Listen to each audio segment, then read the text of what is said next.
Buenas tardes a todas y todos. Bienvenidas a la quinta emisión de COVID-19 Coyuntura. En la sesión anterior nos habíamos referido a la Unión Europea y principalmente su política interior para enfrentar la crisis producto del COVID-19 y la expansión de forma alarmada que se está viviendo en los diferentes países miembros de la Unión.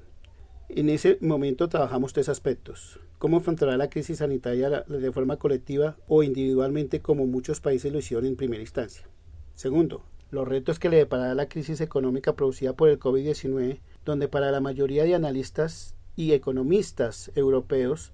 debe prepararse un conjunto de medidas que se asemejen a un nuevo plan Marshall de salvación, lo que ha generado críticas por parte de algunos gobiernos en cuanto este plan Marshall de salvación lo tendrían que asumir los países ricos, favoreciendo principalmente a aquellos países más pobres de la región europea, como los que se ubican principalmente en la región mediterránea. Tercero, los retos políticos que afrontará la Unión Europea de cómo afrontará la crisis y esta no genere procesos desintegradores, más desde una acción colectiva y no nacionalista como hasta ahora algunos países lo han enfrentado. En esta emisión nos centraremos en aspectos de la política internacional de la Unión Europea. El programa girará en los siguientes aspectos: las negociaciones con el Reino Unido sobre las relaciones comerciales después de la retirada de este país a partir del Brexit. 2. La adopción de un enfoque geopolítico que refuerce la PES en cuanto a mayor autonomía y defensa frente a Estados Unidos y China y las continuas tensiones en la parte oriental de Europa con Rusia. Tercero, las consecuencias de la crisis sanitaria en el Medio Oriente, el Magreb, África subsahariana, que profundizarán la crisis de estas regiones, lo que alimentará las migraciones hacia Europa, la cual debe generar tensiones en la política interna de los Estados miembros ante el proceso de integración y cómo enfrentarán las oleadas migratorias, si de forma colectiva o individualmente. En cuanto al primer punto, parece imposible que se logre un acuerdo antes que concluya el periodo de crisis que se está viviendo por el COVID-19, lo que desgastaría que el primer ministro Johnson cumpla su promesa de llegar a un acuerdo antes del 31 de diciembre de 2020 y las negociaciones comerciales se produzcan hasta el 2021, lo que favorece al Reino Unido ante las posibles restricciones comerciales que la Unión Europea en conjunto le iban a imponer a la economía inglesa en el mercado europeo. Sin un acuerdo es imposible que la Unión Europea en este momento pueda imponer algún tipo de restricción a lo que es las relaciones comerciales que se viven con el Reino Unido. En el segundo punto, se requiere avanzar de forma coordinada en acciones sobre el comercio, la cooperación para el desarrollo con regiones como el Medio Oriente y África y Latinoamérica, la política migratoria, la cual puede aumentar ante el aumento de la pobreza, la extensión de los conflictos y la profundización de la crisis sanitaria en países donde los pobladores seguirán mirando a Europa como el escenario para mejorar su bienestar y mejores expectativas de vida. En cuanto al Pacto Verde, presentado a finales del 2019, se empezará a concretar a lo largo del presente año, liderado por Alemania, que ejercerá la presidencia de la Comisión Europea, lo que permitirá a Europa convertirse en la primera región con una economía neutra de carbono antes del 2050, lo que puede ser retrasado por el COVID-19 y si se detiene la voluntad política de implementarla por parte de algunos miembros. En todo caso, se prevé la implementación de la Ley Europea del Clima para este año. Esta política de descarbonización incluirá asuntos en la geopolítica de la Unión Europea, ante ajustes fronterizos encaminados a la imposición de aranceles, impuestos sobre el carbón añadido y apoyo a tecnologías y energías limpias, lo que suscitará el rechazo de China y provocará tensiones con Estados Unidos, además de repercusiones con proveedores de energía fósiles que afectarán las relaciones de Europa, específicamente miembros que todavía dependen de estas energías para el funcionamiento de su economía y no han invertido grandes capitales para impulsar nuevas tecnologías de energías limpias. Estas relaciones que principalmente tienen los países del Mediterráneo, como Grecia, Italia, Portugal o España, que dependen en conjunto con la exportación de petróleo y derivados que vienen de Argelia, América Latina, Rusia, Medio Oriente y el norte de África. Inclusive, la decisión de financiar infraestructuras fósiles presionará cambios en la denominada geopolítica de gasoductos, afectando las relaciones con Rusia, donde el hecho de impulsar todo un proyecto de forma colectiva por parte de la Unión Europea de ir cambiando paulatinamente y descarbonizar todo lo que es el uso de energías para implementarlas en lo que es su economía, irá afectando las relaciones con Rusia de forma prolongada, porque finalmente el hecho de ir desmontando los gasoductos que surten de energía para el consumo de las viviendas en la Europa e ir cambiándolas principalmente por energías limpias, generará tensiones con esa potencia oriental que siente como cada vez Europa consigue una mayor autonomía en este aspecto. En cuanto a la agenda digital, es si Europa entrará a competir globalmente con potencias en el sector como Estados Unidos y China. En todo caso, debe tener presente que repercutirá sobre la política industrial, la defensa y la competencia, inclusive atañe asuntos de soberanía digital. En este contexto, si la Unión Europea no puede competir con empresas digitales de China y Estados Unidos,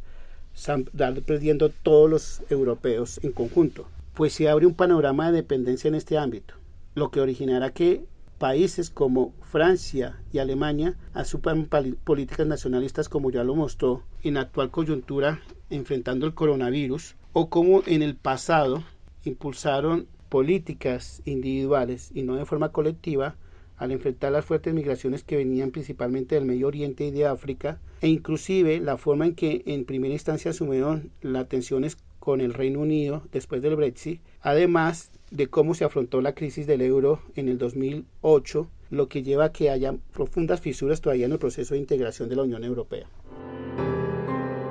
En este aspecto, la Unión Europea debe impulsar una política industrial comunitaria que le preste atención a la competencia global. Para ello deben crear empresas digitales europeas, facilitar la creación de empresas digitales de los países miembros, pero con capital cooperativo de la comunidad. Además, debe impulsar un escenario de cohesión digital y formar capital humano cualificado que afronte la competencia global de la cuarta y quinta revolución industrial, en las cuales en este contexto China es la aventajada. Estados Unidos es muy cercana a los desarrollos que ha impulsado China, principalmente en la 5G, y donde prácticamente Europa se ha quedado rezagada. En el último aspecto, refugiados, el programa es amenazador. Este puede aumentar por dos aspectos altamente críticos para los procesos de integración y la política de relaciones internacionales que puede llevar la Unión Europea en conjunto o de forma individual. De un lado, la llegada masiva de refugiados a la costa griega desde Turquía, como consecuencia de las tensiones militares que Turquía últimamente ha elevado con Siria,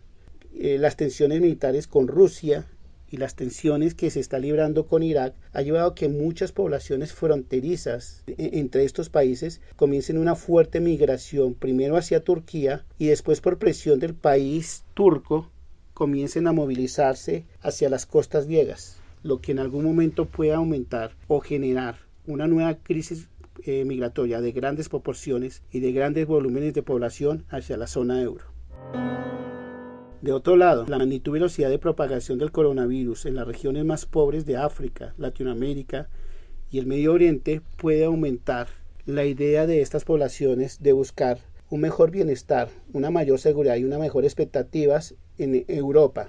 lo que puede impulsar en un futuro cercano de nuevo grandes oleadas de migraciones. A la anterior se le suma la introducción temporal de barreras físicas en los países miembros de la Unión Europea y la restricción progresiva de la libre circulación de personas, lo que supone el cierre de fronteras, que fueron políticas implementadas en un primer instante por Francia, Alemania o países de la Europa Oriental como Hungría y Checoslovaquia, que empezaron a cerrar sus fronteras ante la amenaza y la expansión del COVID-19 dentro de su territorio. La prioridad es impedir la expansión del COVID-19 mientras se preserva el libre comercio de mercancías. Pero este panorama se ve afectado porque algunos miembros de la zona euro han amenazado con aumentar controles sobre el comercio comunitario de productos sanitarios y restringir también el movimiento de trabajadores que operan servicios esenciales en la Unión Europea. Entonces, el establecimiento de controles dentro de la zona Schengen, suprimidos desde el año 1995, ese es el segundo golpe a la integración después de la crisis migratoria que vivió la Unión desde el 2015. En este escenario, se prevé que muchos sectores de ultraderecha y nacionalistas presionen a los gobiernos que actualmente lideran la crisis que vive Europa y que enfrenta al mundo producto del COVID-19 a impulsar políticas restrictivas al libre tránsito de personas intraeuropeos o impedir o facilitar el movimiento de personas que migratoriamente provengan de aquellas zonas que van a ser más golpeadas tanto por el COVID-19 o por conflictos que están librando internamente, como es la parte norte de África, el Medio Oriente o Latinoamérica. En este aspecto, el tiempo que dure la crisis sanitaria, que en un contexto es una incógnita para el mundo, para Europa y para los países que estamos afrontando en este momento la crisis pandémica producida por el COVID-19, puede obstaculizar el proceso de integración, lo que afectará el mercado interno y la zona euro, además de ser un reto para las autoridades nacionales y europeas a fin de limitar, restableciendo controles generalizados al movimiento de personas en la zona intracomunitaria por causa del COVID-19. Es el reto que en este momento muchas autoridades y líderes de Europa están enfrentando. ¿En qué momento comenzarán a desmontar y regresar a los procesos de integración, evitando y disminuyendo las restricciones que ya están impuestas en este momento hacia el libre movimiento de personas al interior de la zona, lo que está generando grandes tensiones y reclamos por muchos gobiernos y países de la zona euro a que se desmonten rápidamente estas barreras?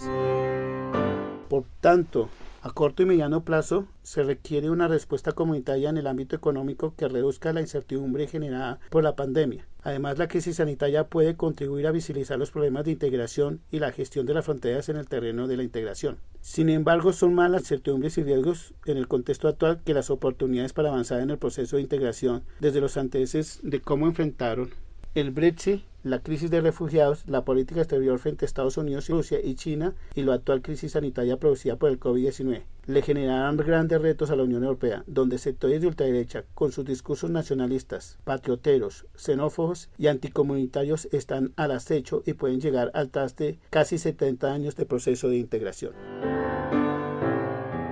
En la próxima sesión trabajaremos asuntos relacionados con el nuevo orden mundial, la crisis de la democracia y la guerra para obtener rápidamente una vacuna contra el COVID-19, en la cual aquel país que logre encontrar rápidamente esta ansiada vacuna se posicionará como una potencia global. Posteriormente realizaremos unas sesiones sobre Latinoamérica y los efectos en la región de la pandemia. Buenas tardes a todas y todos.